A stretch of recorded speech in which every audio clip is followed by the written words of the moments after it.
երկխոսությունը ավելի գործնական եւ հանգամանալից կերպով հնարավոր կլինի շարունակել եւ իհարկե եւ խոսում ենք այս տարվա առաջի կիսամյակի մասին այս համատեքստում Հայաստան-Ադրբեջան կարգավորում ունենք շատ նշանակալի եւ իսկապես մի աննախադեպ ձեռքբերում, ունենք փաստաթուղթ, որի տեքստը համաձայնեցված է եւ Ադրբեջանը եւ Հայաստանը հայտարարել են, որ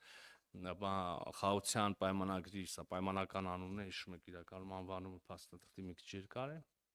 ուրեմն տեքստի շուրջ բանակցությունները ավարտված են եւ կա երկու կողմի համար ընդունելի համաձայնեցված տեքստ։ Հայաստանը հայտարարեց եւ այսօր էլ հայտարարում է, վերահաստատում է, որ մենք պատրաստ ենք րոպե առաջ սկսել խորհրդացություններ որոշելու ստորագրման օրը, տեղը, Ադրբեջանը իր դիրքորոշումն է հայտարարում, կան որոշակի նախապայմաններ, այդ մասին բազմիցս խոսվել է, առաջ քաշվող թեմաներից մեկը որպես օրակարգ Մինսկի խումբը եւ դրան վերաբերող ուրեմն կառույցների լուծարման գործընթացը, որ ընդհանրապես որպես օրակարգ մեզ համար հասկանալի եւ ընդունելի է, իսկապես երբ որ կլինի ինստիտուցիոնալիզացված խաղաղություն, իսկ ես այս տերմինի տակ նկատի ունեմ ստորագրված, փաստաթուղթ խաղաղության հաստատման եւ ըստ էության թղթի վրա նաեւ կոնֆլիկտը կավարտվի, տրամաբանորեն հարկ չլինի ունենալ այս կոնֆլիկտին վերաբերող որևէ կառույց միջազգային հարթակներում,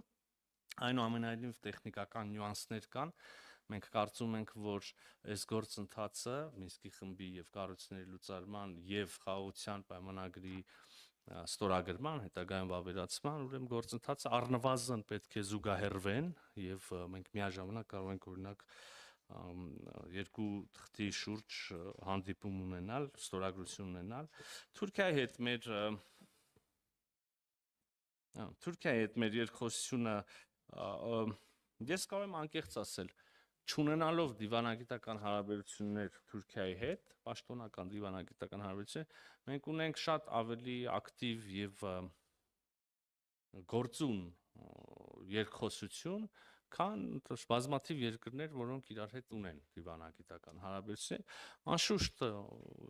իրավացի կլինի որևէ մեկը, եթե ասի, որ պետքա ժամանակն ավաղուց արդեն, որ այդ երկխոսությունը շոշափելի արդյունքներ ունենա գետնի վրա, ես եթե որևէ մեկ այդպիսի բան ասի, ինքս կհամաձայնվեմ, իհարկե այդ երկխոսությունը շատ տևական ժամանակ եւ շատ դրական հունով զարգացել է, բայց նաեւ վերջնարդյունքներ, իհարկե կան միջանկյալ արդյունքներ, բայց վերջնարդյունքները տեսնելու ժամանակն է, սա է մեր համոզմունքը, խոսելով միջանկյալ արդյունքներից, ուրեմն նախ համատեղ մի քանի բան է արվել, խոսակցություն, երկխոսությունը կա շարունակվում է, բայց նաեւ գետնի վրա տեղ ունեցած որոշ բաներ, օրինակ փետրվարից Հայաստան-Թուրքիա պետական սահմանի ուրեմն մարգարե անցակետը հիմնարարոգվել է, պատրաստ է ուրեմն գործելուն եւ այս անցակետը ամբողջությամբ ուրեմն վերահսկվում է Հայաստանի Հանրապետության սահմանային զորքերի կողմից։ Խոսեցինք ռազմավարական երկխոսությունից, այս տարվա առաջին կեսին արդեն մենք հնարավորություն ենք ունեցել նոր